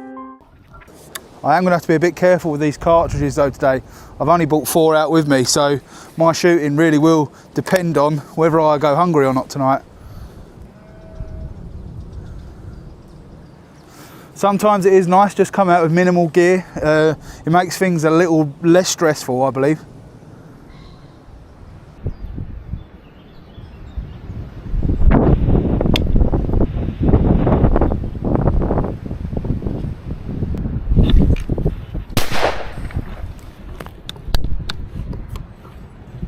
After successfully taking one pigeon, he explains the importance of hunting responsibly, knowing what you are doing, and making sure the animal is taken as cleanly as possible. He then sets up a small survival shelter sent by One Wind Outdoors. The shelter itself packs down very small and works well as a lightweight emergency setup, but he quickly finds problems with the inner mesh and missing pegs. He ends up making his own pegs and decides the main tarp is useful, while the mesh insert is not something he would personally rely on in bad weather. Later, while boiling water, he talks about a strange dark animal he had recently filmed nearby with his family. So now the water's on the boil, I can have 5 minutes chat. The creature that I caught on my mobile phone whilst out walking with the family, obviously it is an animal of some description. It's big and it is a dark colour. Obviously it was a complete disaster this morning trying to drone footage it. The drone got crashed and lost for a little while. But yeah, I mean, the size of it, the way it moved, and that slight, it was very, very jiggly, the footage, because it was so far away, all I had was mobile. I was trying to zoom in and the sunlight was reflecting onto my phone. I couldn't see a lot, so it was up and down. But what I did get, I am grateful for, because had I not got any sort of footage of it, no one would have ever probably believed that I see it. The footage was shaky, but the creature looked too large and long to be a fox, and that sighting is one reason he is camping close to the same field tonight. After processing the pigeon, he roasts it over the fire and eats it with chow mein noodles, turning it into a simple wild-cooked camp meal.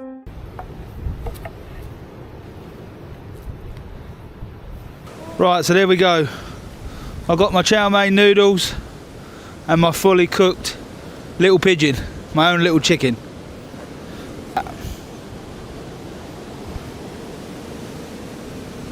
As night comes in, he heads toward the field with night vision, hoping to spot the same creature again. And my evening up here, the wind is still pretty high, but yeah, we just hope that the rain holds off. We're not due any, but like I say, we're in the UK and you can never guarantee the weather. Right, what I'm gonna have to do is use this bag as a pillow and use these two to cover me in, because it is pretty chilly now, but yeah. Nothing appears, so he returns to camp, wraps up against the cold, and settles into the shelter for the night. By morning, the shelter has held up well.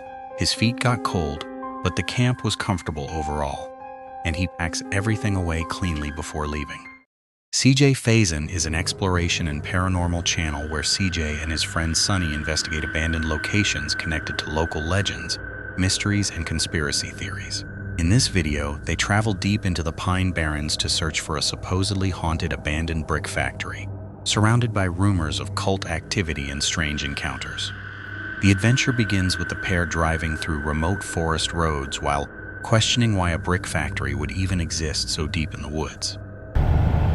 Damn, we're on the wrong road.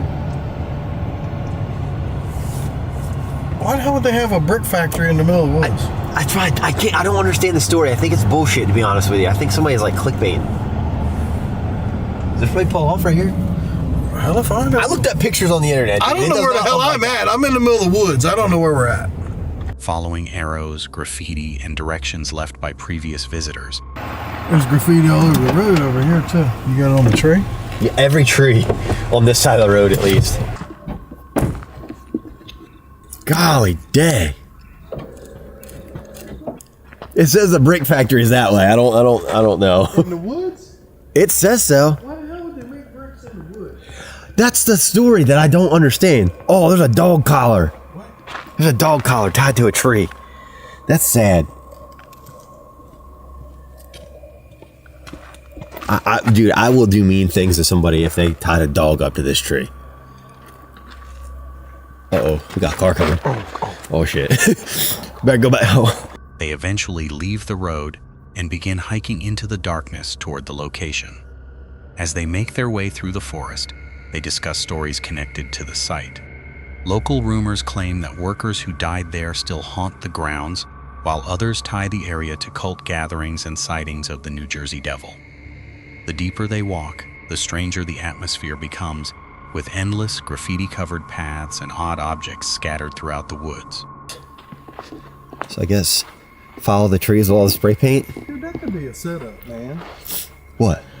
You know, like if there was some crazy person out here or something like that, we just paint arrows on the ground and people just magically follow the arrows to their death. I mean, what the heck? Oh gosh. Don't speak that into existence. Not right now. That's not what we need. Dude, these are so weird. So, the big story is here recently, there are midweek cult meetups back here. What? Okay, I didn't want to tell you that until we got here. But if you go online and you start looking, you're going to be like, dude, what the hell are we doing out here at this time of night? Yeah, it's like a valuable piece of information. So, after a long hike, they finally discover the remains of the factory hidden among the trees. Just like, oh my gosh. Whoa, what? Dude, I just turned to the left. Look at this. I think this is it. This is legit then. Was that a house? Damn.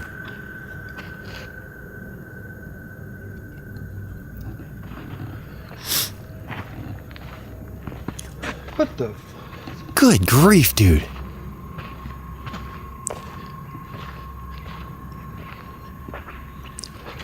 Golly day.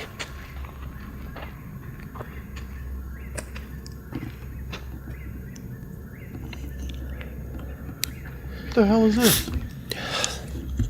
Apparently a brick factory. Who the hell is making bricks in the woods? Yeah, I got some questions. I don't know if and I need some answers because the math ain't math in here. This is I could actually see like some of the rumors online being true about this being like cult meetup place, but like what the hell was it before this? Right? The abandoned structures are far larger than expected, and both are surprised by how isolated the location feels. While exploring the ruins, they use paranormal equipment and receive a few unusual responses, including one that appears to say Billy, which immediately gets their attention.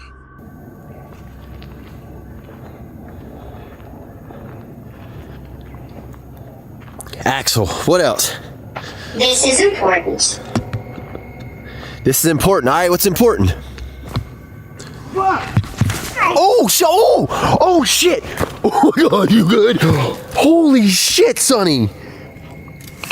Billy! It just said fucking Billy. Huh? From Thrill Billy. It said Billy. Oh my god! Please hold tight. Please hold tight. Bro, there's a fucking mouse over here, bro. A mouse just ran down in there. How the hell did you get in there?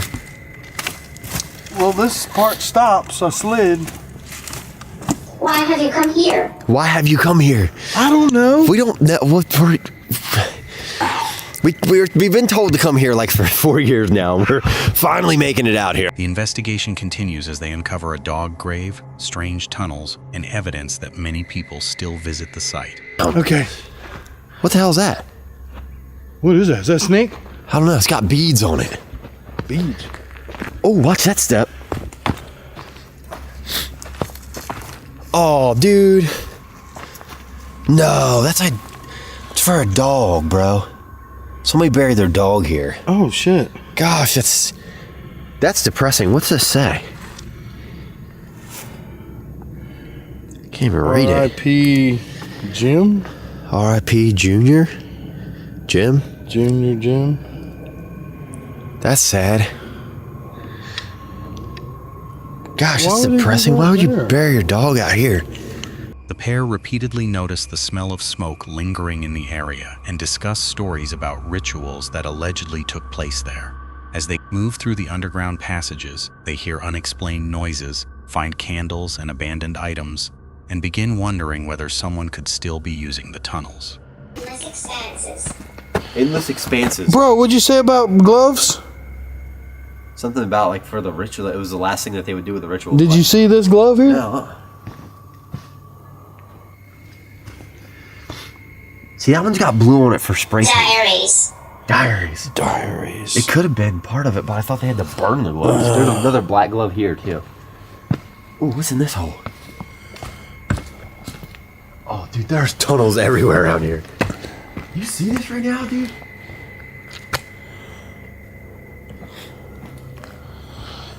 There's a purple cat.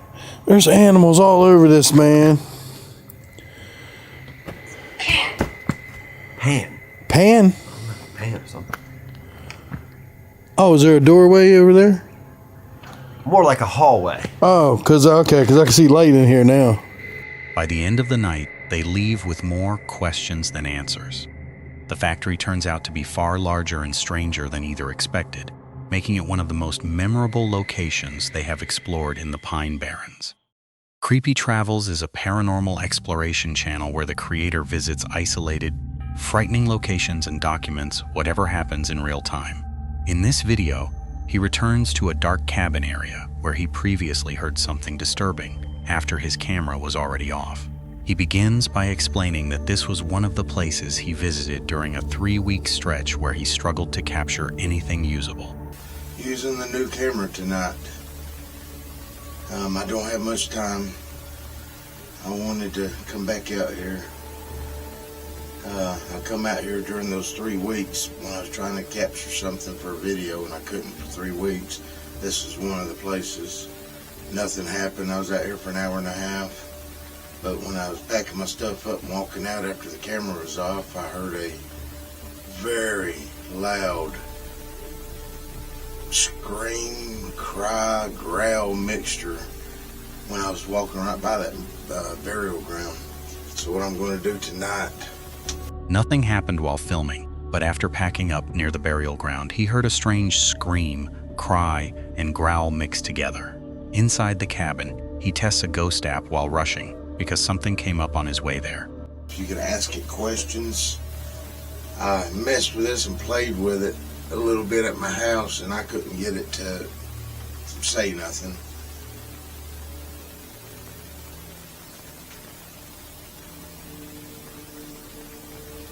It says video saved. What does that mean? Am I in danger? Well, I gotta turn it back on. Am I in danger out here at the cabin? The app acts strangely, counting down and giving odd responses, while he notices electromagnetic activity even though there is no power in the cabin. Is there any demonic entities out here?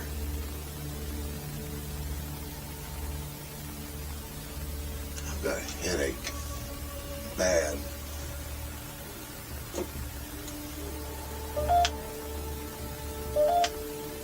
Boy.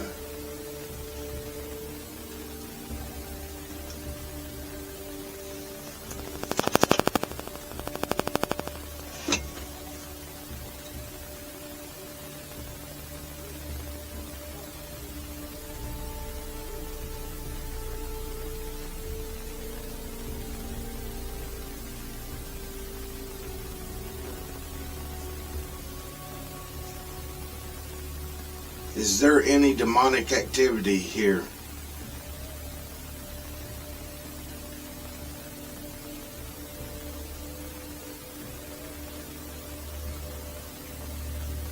Susan. It's unknown. Not very. The session gets more unsettling when the app tells him on the table, right as he is placing the phone there. Hold on, we'll try On the it. table. On the table.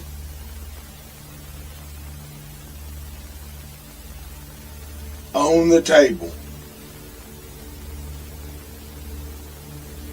Now that can't be a coincidence. Why would a ghost app thing say on the table? And I was setting it down here. Okay, I'll put you on the table.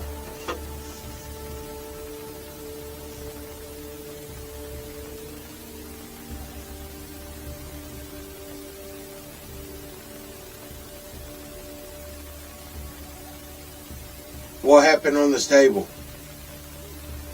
After closing the door, the name Gabriel comes through, and later the app says, "I see you," making him feel like something is aware of him. He explains that he believes in the paranormal more after seeing a desk thrown during a previous visit. Then the app says, "I live here," giving him chills. Not recording. And this has a I live here. I live here. Yeah, I got cold chills on that one. He asks if it threw the desk and whether there is more than one presence before hearing a growl nearby.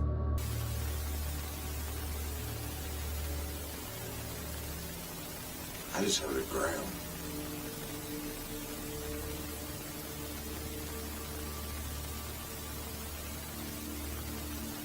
That's crazy. You're not going to talk now? After he mocks the presence, the app says, "Sinful," then pathetic, and finally hurtful. Moments later, something hits the outside of the cabin hard, terrifying him. Is that you making noise outside?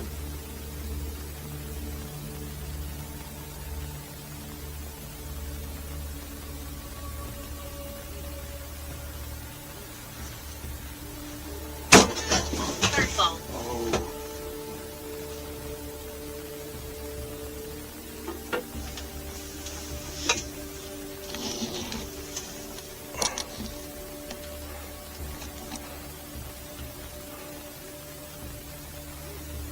Did you just hit the cabin? Man, I hope this speaker's working. Or this microphone. That was on the outside, people. That wasn't on the inside. That wasn't the desk this time. Something hit the outside of this cabin hard. Did you hit the outside of the cabin?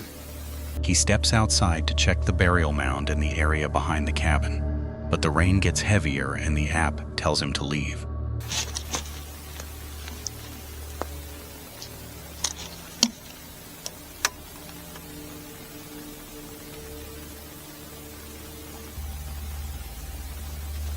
I'm not sure how.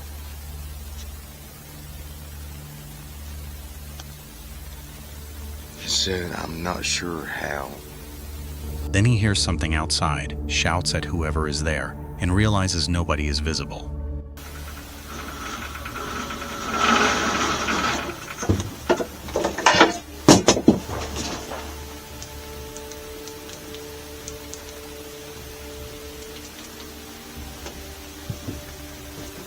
Who's out there?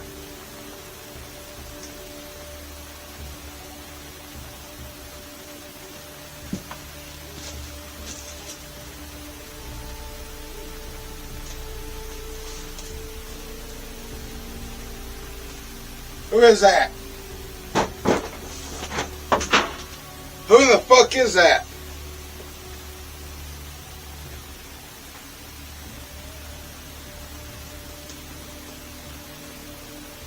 Move it.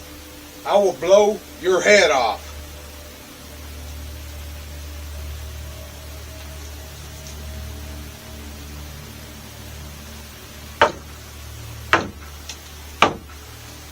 I'm not sure. Who is it? Shaken, he grabs his things and leaves. Action Adventure Twins is an exploration channel where the team searches for hidden tunnels, caves, and forgotten places. In this video, they investigate a rumored secret passage said to be hidden beneath a pile of rocks, hoping it might lead deeper underground.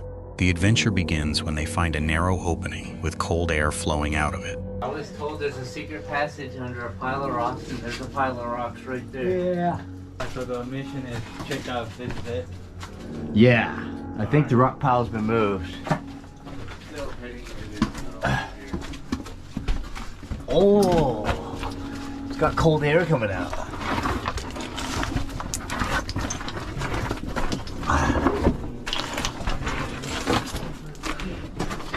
Uh-oh. It got a little wet. After spotting signs that the rock pile may have already been disturbed, they decide to squeeze inside and see where the tunnel leads. Very quickly, the crawl becomes difficult. The passage narrows so much that the explorers are forced to belly crawl through cold water and twist their bodies, sideways just to keep moving forward. But if I made a yeuleupleys, right? Oh, it's getting better though. Oh, there's a corner. Yeah. Oh, yo, there's mushrooms hanging from the ceiling. What is those? Yeah. I didn't see it. Stalactite mushrooms. Oh, I see them.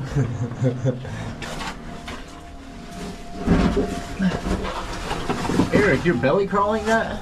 I did. Woo. Despite the tight conditions, they continue deeper and eventually reach a small chamber where they can finally sit upright and rest. We are in there? Yeah. Oh, it's break time, everybody. Sheesh. I went up there. What was that? Nothing. Nothing. But it's nice to sit up there. Let's go look. There's a nice skull in there. A temporary lull in the water. Their break does not last long. While examining the chamber, they discover a large animal skull and several bones scattered throughout the tunnel. Did you say there's a skull? Yeah. Yeah, here in the Oh gosh. Oh, that's a big skull. Yeah. Wait, there's skulls up there? Yeah. Skull down there. The find raises questions about what may have entered the cave before them and never made it back out. There's something big back there. What the heck is up? What is it? What happened? There's like a tracker. Oh. Oh my god, I think a like a raccoon dog ran into here and died. Oh. That's what these bones are. Oh, a raccoon dog. There's a tracker in here.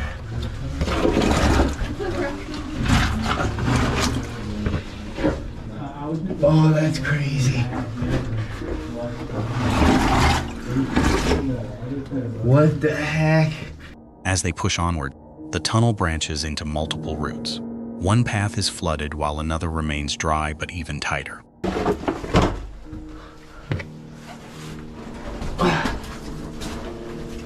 Oh, the dry tunnel goes.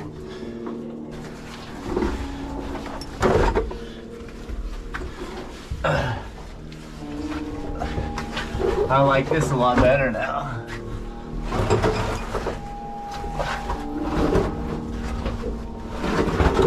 The exploration becomes even more challenging when they encounter passages barely large enough for a person to fit through. It's the perfect size for a backpack, maybe not a human. Well, we'll see. We will see about that one. May need the rock hammer. Backpacks have to be pushed ahead, bodies squeezed through tiny openings, and progress slows to a crawl. Along the way, they spot a giant salamander and later find enormous claw marks scratched into the walls, far larger than expected from a raccoon. Eventually, the team reaches a point where the tunnel becomes nearly impassable. It's into like 3 tight little tunnels. Oh no! We have to go up, guys. Up is the answer. Are you sure? Oh, I am 100% certain.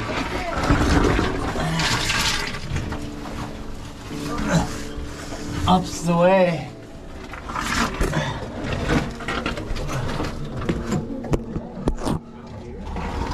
If I had a rock hammer, maybe I could chisel some of this rock out of the way.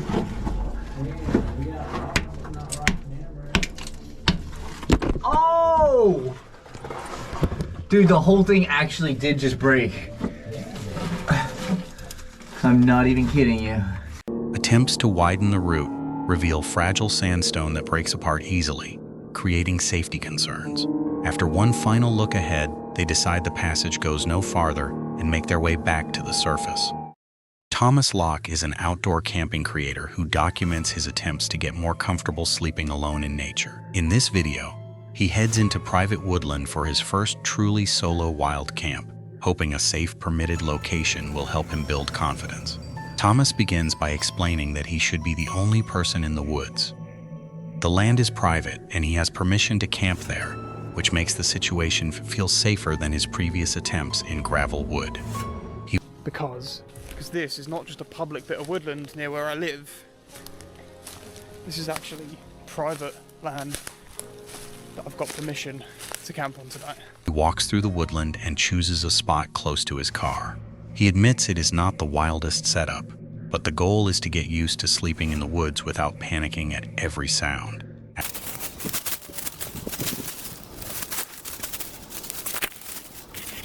After setting up the tent, the evening starts calmly. The weather is hot, the bugs are annoying, and Thomas prepares his sleep system before cooking steak on his stove.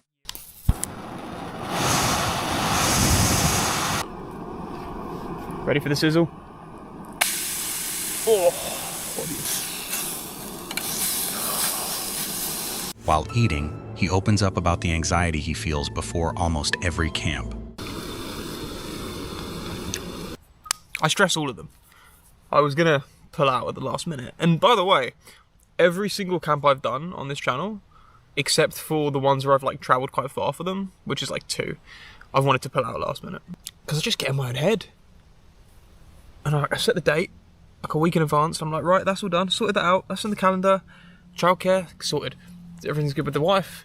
Even though he often wants to cancel, he pushes himself to go because he knows the experience will help him in the long run. Later, Thomas does a live stream from camp. Once it ends and darkness settles, the nerves return. A tree briefly looks like a creature, and he admits he is not feeling great. I won't lie.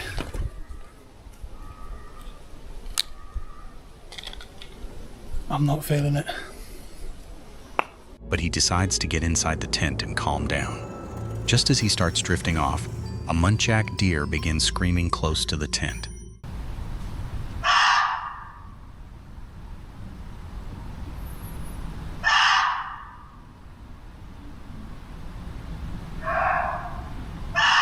In that half-asleep state, Thomas first hears it like a woman shrieking only meters away, which sends his adrenaline through the roof. The deer keeps calling for around 20 minutes, and Thomas realizes he will not sleep. He packs up and leaves, but later says this is only a setback. He still sees it as progress and plans to try again.